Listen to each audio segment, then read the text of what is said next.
Hello friends, this is Dr. Kishore Kumar. Today I would like to present to you about the structure of the gene. So the last previous session I discussed about the basic structure of gene, that is the type of genes and silent features of genes and types of the genes, right? So those particular basic, even that the terms which are very associated with the gene, that can also I discussed in a previous session. So anyway, at the end of this particular session, I'll try to give that video link and you go back to that particular session also. So in this particular topic, I'm going to discuss you about the structure which is specific to the prokaryotes and eukaryotes. So altogether, here I'm trying to concentrate about the prokaryotic gene structure as well as eukaryotic gene structure. So where definitely if you take prokaryotes and eukaryotes, there will be many differences between these two organisms, and a simple the basic difference we can call, which is the prokaryotes are very simple when compared to the eukaryotes, right? So these, when the eukaryotes are complex, definitely their gene structure will also be complex. Here I'm not going to discuss any particular type of gene. Here I'm trying to give you a basic structure of gene, which is you take any gene in a prokaryotes and eukaryotes and their particular regions and their importance, that particular parts I'm going to discuss here. And even during my this particular session also, I'm trying to give you the advantages, or that is called significances of introns. So introns, these are exclusive sequences that can present in the eukaryotic gene, not in prokaryotic gene. So this eukaryotic gene, the intron significance, which I am also be going to discuss. Right, friends? Now start the structures. So this particular image which shows about the structure of the prokaryotes, which is very important. So what do you mean by structure of the prokaryotes? So as I explained, the prokaryotes are, these are a very simple organisms, right? So their gene structure is also be very simple. If you take the prokaryotic gene, that will have majorly three different regions that we call, one is promoter region, second one is RNA coding sequence, third one is terminator region, right? There are three regions that can be present in prokaryotic gene structure: promoter region, RNA coding region, and termination region.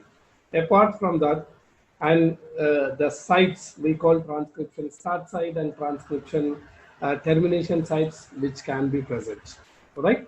So if you see each and everything, how it can be arranged, right? As I explained, the promoter region, RNA coding region, and terminator region. So here the prokaryotic gene is continuous and which is uninterrupted. Uninterrupted means there is no introns that are present in prokaryotes. This is the fundamental difference in the gene structure of prokaryotes as well as eukaryotes, right? So introns, you students, you should be remember that introns can be present in eukaryotes, it can be absent in prokaryotes, right? So, and we should also be understand some terminology which is we are frequently used in a gene structure of prokaryotes and eukaryotes are 5' region.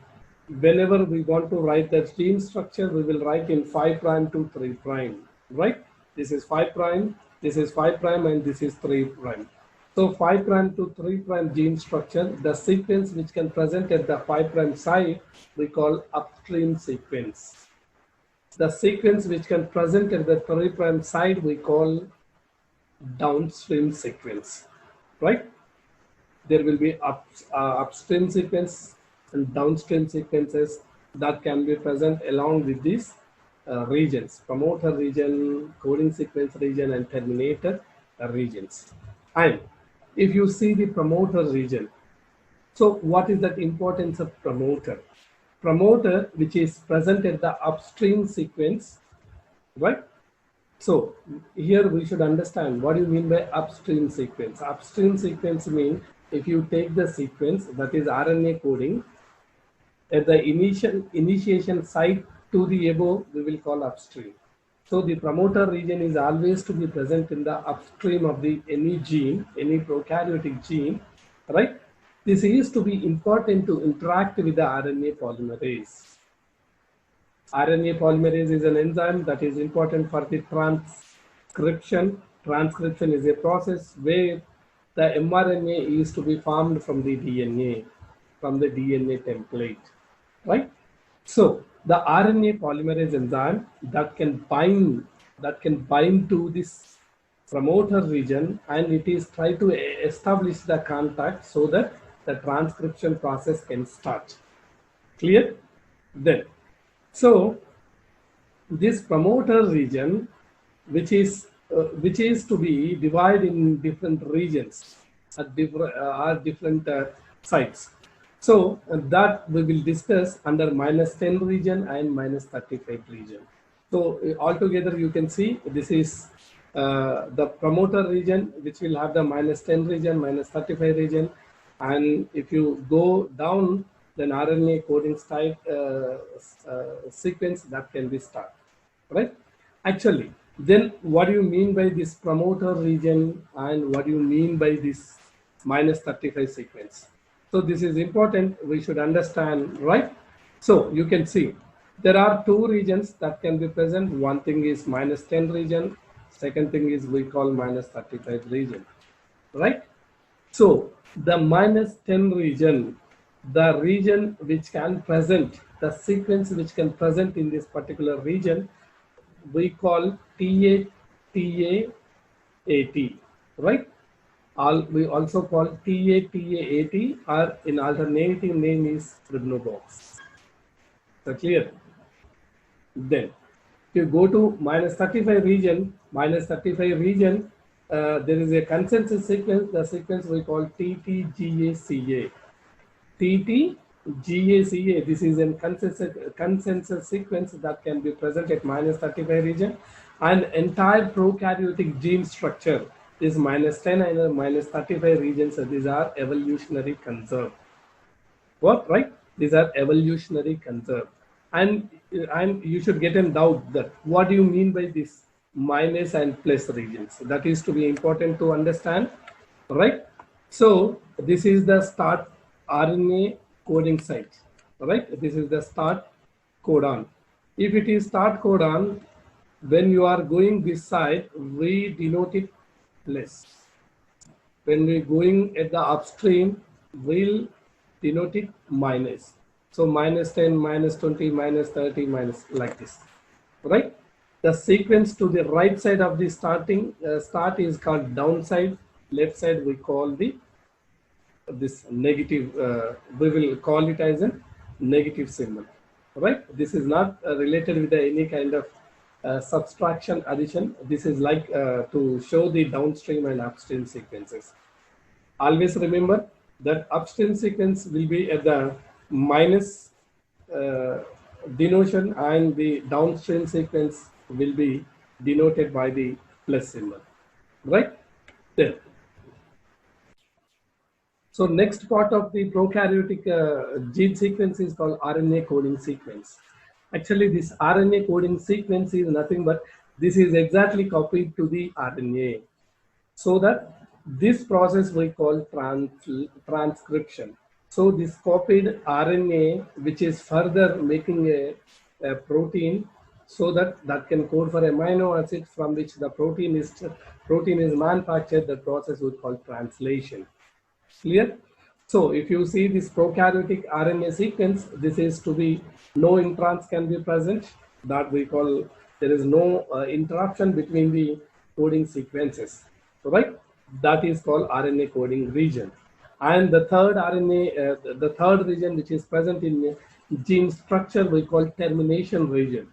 This termination region is nothing but it has to be important. It should have the sequence that can tells the RNA polymerase that you should stop the synthesizing of the mRNA or synthesizing of RNA. So that particular region we call termination region.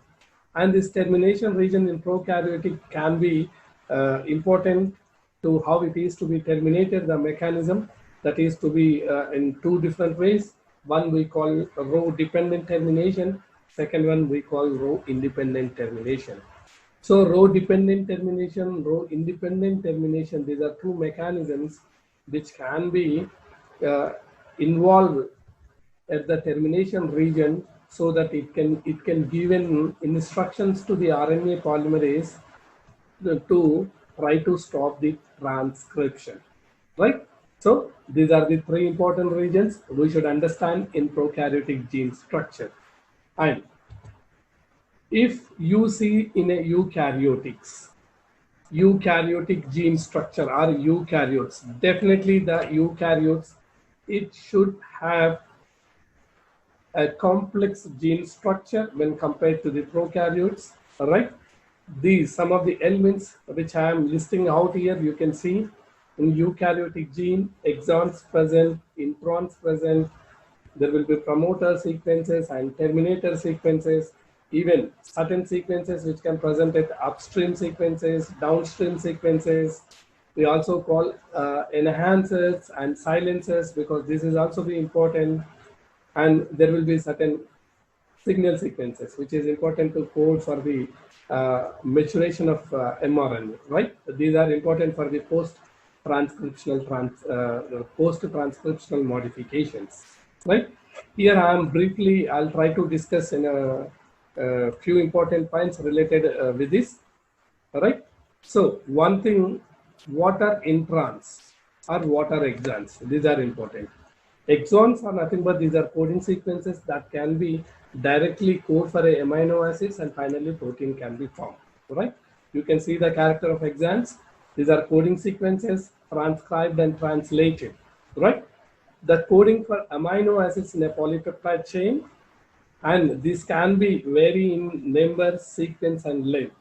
So whenever we as I'm again explaining, whenever we want to write the gene structure, we will write it in 5' to 3', right? Even some exons, including untranslated regions that generally we call UTR, these are present at 5' N and even 3' N. If it is 5' N, we call 5' UTR, at 3' N, we call 3' UTR, untranslated regions, right?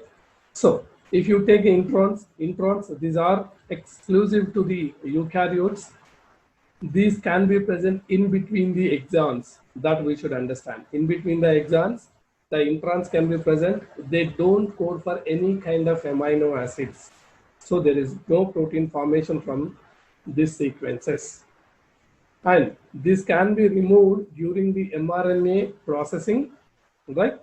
And finally, that can make a mature mRNA, and finally, that should have only exons, not introns. And there is a character for introns. If you take at the 5' site, the GT sequence can present. If it is at the 3' site, AG sequence can present.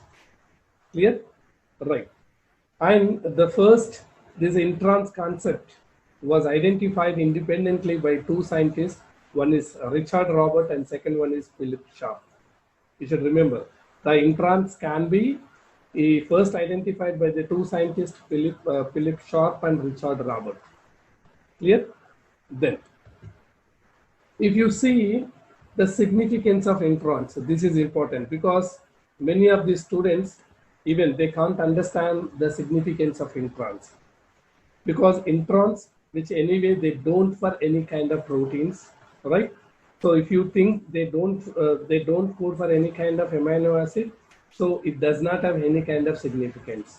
No, this is absolutely wrong. These introns should also have certain significances. Few, among 4 or 5 which I have listed here, I'm trying to explain, you should be take care, right? First one, it encodes RNAs that are major regulator for gene expression, right? What kind of RNAs it can include this particular thing which I am going to explain in the coming videos, because that is to be very important. And the regulatory sequences that control transcription and mRNA processing. This is important. So the introns should have the sequences which is important to be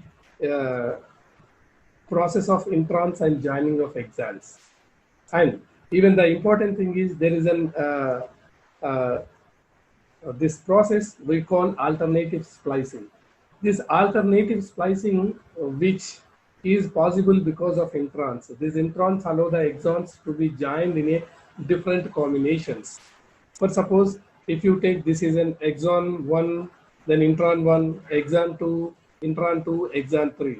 So when you are removing the introns, there is a possibility that exon 1 will combine with the exon 3 and exon 2 will combine with the exon 3, right? This is to be on multiple combinations, which is to be possible because of introns. That concept we call alternative splicing. Clear? Then next important thing, which can also be important for the evolutionary process. Why it is to be important in the evolutionary process? That concept we call exon shuffling. This exon, the functional or coding part of the gene, that can be shuffled from one exon to the other exon, or one gene one gene to the other gene. So that is important to become, that can code for a variety of protein, and which is important for maybe the adaptation of climatological conditions, right? So this is how the evolutionary importance can also be present in this introns, and even this can be important to protect the shortening of the sequence, shortening of the DNA, that can also be present, right? So there will be multiple applications which are associated with these introns.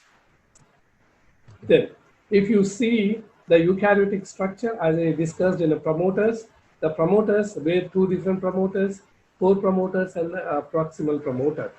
So exactly this promoter region where RNA polymerase can bind.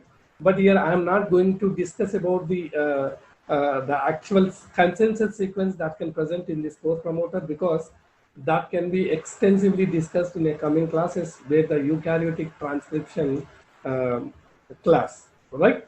So there will be promoter, core promoter and proximity promoter that can be present, and where RNA polymerase can bind and it try to initiate the transcription, right? And 5' and upstream element we call UTR, upstream untranslated regions, and where important signal that can be present we call a capping signal, which is very important, that can be give the stability to the mRNA. This we call post transcriptional modifications, right?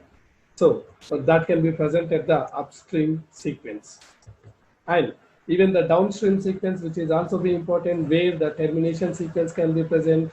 The termination sequence is exactly this can tell to RNA polymerase that you try to stop the synthesis of mRNA, right? And not only that, it can also have the capping signal. The capping signal, which is important, which can also be important for the transportation and stability of matured mRNA, right? This I'll discuss in the coming classes in an extensive mechanism how exactly the process is to be activated, right? So these can be present in the downstream signal, and not only that, there are many multiple sequences that can be present, as I'm showed in the gene structure of eukaryotes. You can see here there will be many complex regions that can be present, right? So the terminator definitely the sequence that can be present, which can tells the RNA polymerase to stop the synthesis, that can be in a part of downstream signaling. And enhances, definitely these can be presented far from the RNA coding sequence, but even though that can try to improve the activity of RNA polymerase so that the transcription process will be very active, right? The silencers, this can also be present, which can try to stop the transcription process, right? These are to be various kinds of the signals that can be present in the eukaryotic gene structure. Clear? So friends, you try to understand the basic, the structural difference between prokaryotic and eukaryotic. So so we will meet you in a next session where I am going to discuss in deep molecular biology, where we will go and try to understand each and every concept of this particular regions which I mentioned in this slide, in this particular session. Okay, friends. All right. And see you in the next class. Take care. Bye bye.